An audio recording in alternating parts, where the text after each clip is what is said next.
Samantala, ipinatatawag na ng Land Transportation Office ang 27 may-ari at driver ng bus na humambalang sa EDSA sa gitna ng kilos protestang idinaos ng Iglesia ni Cristo. Yan ang umarangkadang balita ni Justin Ignacio. Ganito ang eksena ng bus na ito sa EDSA White Plains nitong Martes, Hunyo at 30. Nakahambalang at nasa bus carousel lane na ang uso nito. Kaya ang resulta, hindi makadaloy ang mga sasakyan na nagresulta sa napakabigat na trapiko. Perwisyo ang inabot sa mga commuter at motorista. Kinumpirma ng Land Transportation Office sa PRTV News na naglabas na sila ng show cause order laban sa 27 bus at mga sasakyan na humarang sa EDSA. Wala pang ibinibigay na iba pang detalye ang ahensya sa ngayon. Sa panayam naman kay MMDA General Manager Nicolas Torre III nitong Martes, unang araw ng rally ng INC, agad nilang ipinato at binigyan ng tiket ang mga sasakyan sa EDSA na nagdulot ng mahabang trapiko.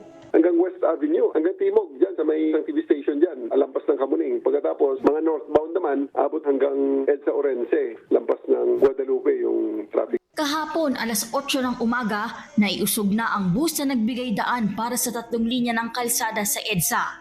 Lumipat ang grupo sa Liwasang Bonifacio sa Maynila para doon ipagpatuloy ang kanilang rally.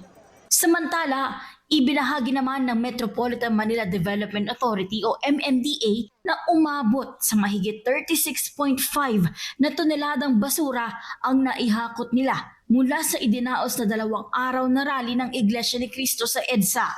Ayon sa MMDA, patuloy ang mga operasyon ng Metro Parkways Clearing Group sa isinagawang rally sa kahabaan ng EDSA upang mapanatili ang kalinisan, kaayusan at kaligtasan sa lugar.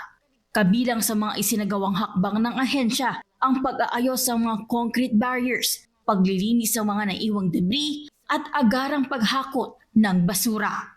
Ako, si Justin Ignacio ng PRTV News, nagseserbisyo para sa Pilipino.